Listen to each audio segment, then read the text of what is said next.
Hello, my name is Mekam Mbwenwelu. I'm a public policy consultant.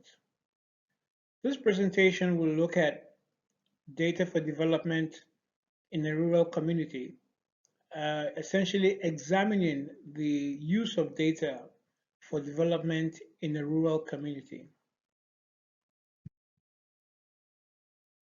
The content of the presentation is broken down into the following: an introduction, consideration of sources of data in a rural community, aggregating data for community development.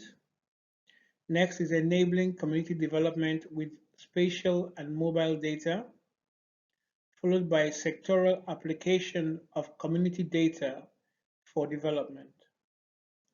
We move on to look at data literacy in rural communities, and then leveraging rural cooperatives as data intermediaries.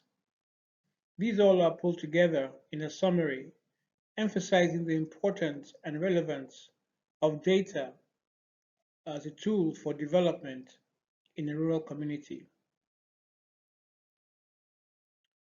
The course has highlighted the importance of data to development.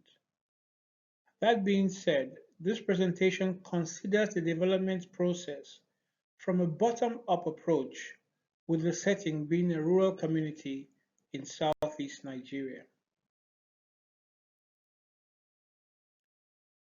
Sources of data in a rural community are several, but these are not often considered as repositories of data. This is indeed an oversight. Some of the sources of data in a rural community would include schools, primary and secondary, primary healthcare centers, markets, where you have market women associations and trade groups, and then you have age grade groups, such as youth groups, titled men and women. It's important and necessary to aggregate community data for development.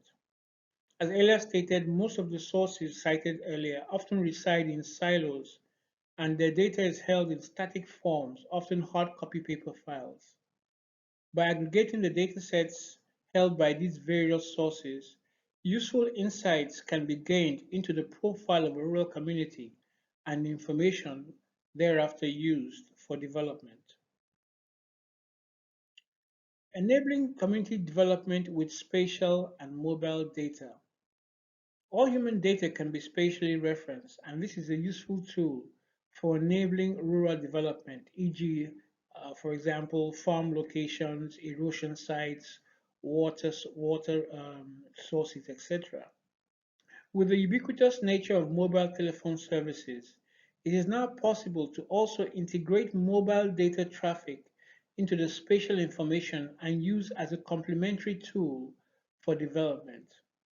Now, the tool that is often applied is called a geographical information system. And essentially what we're saying here is we can now integrate or juxtapose mobile data into GIS systems for development in rural areas. Sectoral application of community data for development would look at things like market stalls, how many are there, paved roads, what's the condition of the roads, the level of school enrollment, and the type of illnesses that the healthcare services in that community are taken into consideration or are attending to. Data literacy in rural communities is quite important. Even though individuals in the community use data on a daily basis, many are not familiar with a structured approach to the collation, storage, and dissemination of data.